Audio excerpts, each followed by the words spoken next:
सार सक्सेस में आप सभी का स्वागत है। आज की इस इम्पॉर्टेंट वीडियो में हम बात करेंगे प्लेटो के द्वारा दिए गए एक इम्पॉर्टेंट कॉन्सेप्ट की, जिसका नाम है एलिगोरी ऑफ केव।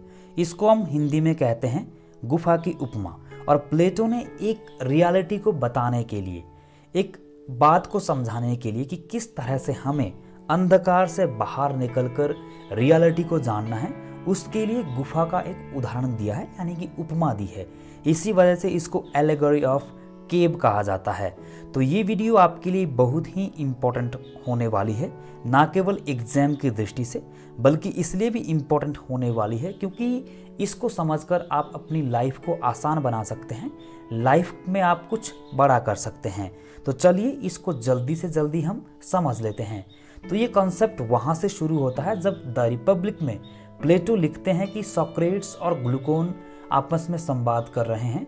और सोक्रेट ग्लूकोन को कहते हैं कि कुछ लोगों का एक ग्रुप आप इमेजिन करें, ऐसे लोग जो बचपन से एक गुफा में कैद हैं, उनके हाथ पांव और गर्दन पूरी तरह से चेन से जकड़े हुए हैं, वे हिल भी नहीं सकते हैं। और गुफा में जो एक बड़ी सी दीवार बनी हुई है, उसमें वे शैडोज को देखते रहते हैं।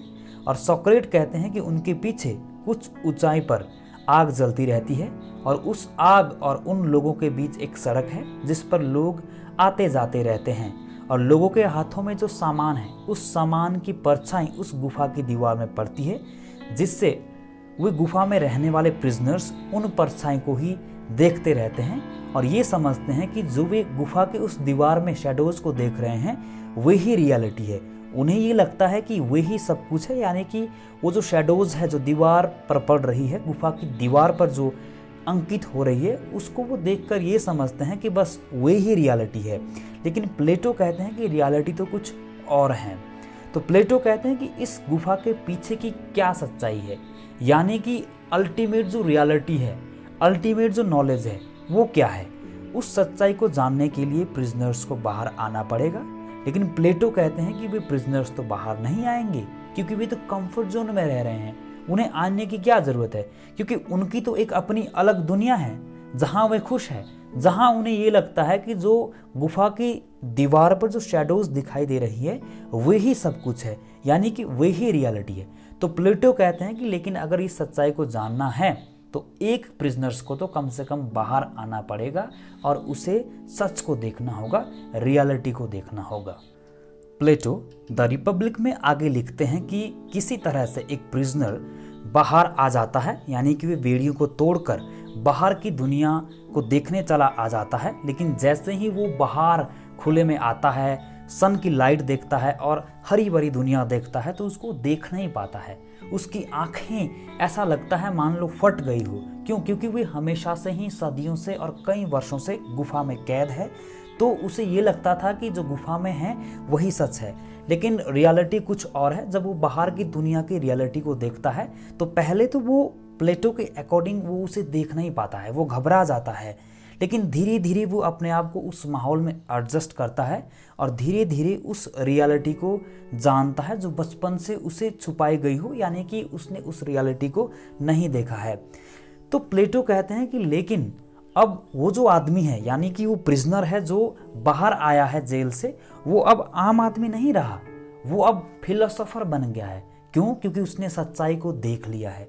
वो रियलिटी जानता है कि वो रियलिटी वो नहीं है जो गुफा में शैडोज उसे बचपन से दिखाई दे रही थी, बल्कि रियलिटी तो वो है जो बाहर की दुनिया में लाइट है, प्रकाश है, विजडम है, बुद्धि है।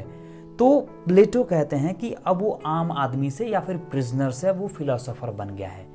इसीलिए उसके दिमाग में अब ये प्रश्न है कि वो जाकर अंदर जाकर गुफा में जो उसके साथी है, प्रिजनर्स है, उनको भी ये रियलिटी, ये नॉलेज या फिर ये सच्चाई बताएगा। तो ऐसी स्थिति में फिलोसोफर अंदर जाता है। लेकिन प्लेटो कहते हैं कि फिलोसोफर उन्हें प्यार से नहीं समझा बुझा सकता है, क्योंकि अगर फिलोसोफर ऐसा करेगा तो फिर उसके साथ भी वैसा ही होगा जैसे एथेंस के लोगों ने सोक्रेट के साथ किया था। यानी कि एथेंस में सोक्रेट ने भी लोगों को सच बताने की, रियलिटी बताने की कोशिश की थी, लेकिन एथेंस के लोगों ने उन्हें भी विष का प्याला देकर मार दिया था। तो ऐसी स्थिति में प्लेटो ये कहते हैं कि उस फिलोसोफर्स के पास अब सिर्फ एक ही ऑप्शन है कि वे बलपूर्वक यानी कि बल का प्रयोग करके उन्हें गुफा से बाहर निकाले और उन्हें रियलिटी दिखाए। तो प्लेटो कहते हैं कि अब वो फिलोसोफर बल का प्रयोग करके, फोर्स का प्रयोग करके उन्हें उस गुफा से बाहर निकालता है और उन्हें रियलिटी दिखाता है। उन्हें बताता है कि रियलिटी वो नहीं है जो बचपन से लेके वो गुफा में उन शैडोज को देख रहे हैं, बल्कि रियलिटी वो है जो वो अभी देख रहे हैं, वो रियलिटी है। तो इस तरह से प्लेटो के अगर हम कॉन्सेप्ट को समझे तो वो बताने का प्रयास ये कर रहे हैं कि वो जो फिलोसोफर है वो अब फिलोसोफर नहीं रहेगा, वो फिलोसोफर किंग बन गया है। क्यों? क्योंकि फिलोसोफर की तरह उसके पास बुद्धि है, विवेक है और किंग की तरह उसके पास पावर है, इसीलिए वो अब फिलोसोफर किंग बन गया है। इसी वजह से सेवाइन जैसे विचारकों ने प्लेटो के फिलोसोफर किंग को प्रबुद्ध तानाशाह या फिर एनलाइटन टिरने कहा है। तो ये है प्लेटो का इम्पोर्टेंट कॉन्सेप्ट। प्लेटो ये भी कहते हैं कि अगर हमें अच्छी एजुकेशन दी जाए, यानी कि एक एजुकेशन का एक अच्छा प्रोसेस हो, तब जाकर ही हम रियलिटी या फिर अल्टीमेट जो नॉलेज है, जिसमें वो कहते हैं आइडिया की बात करते हैं, तो वो कहते हैं कि उसे हम समझ सकते हैं। वर्च्यू ऑफ नॉलेज की ये बात करते हैं, जो कॉन्सेप्ट उन्होंने सोक्रेट से लिया। तो ये कहते हैं कि सही एजुकेशन के द्वारा ही हम उस केव से निकल सकते हैं, बाहर निकल सकते हैं, या फिर हम एक फिलोसोफर बन सकते हैं।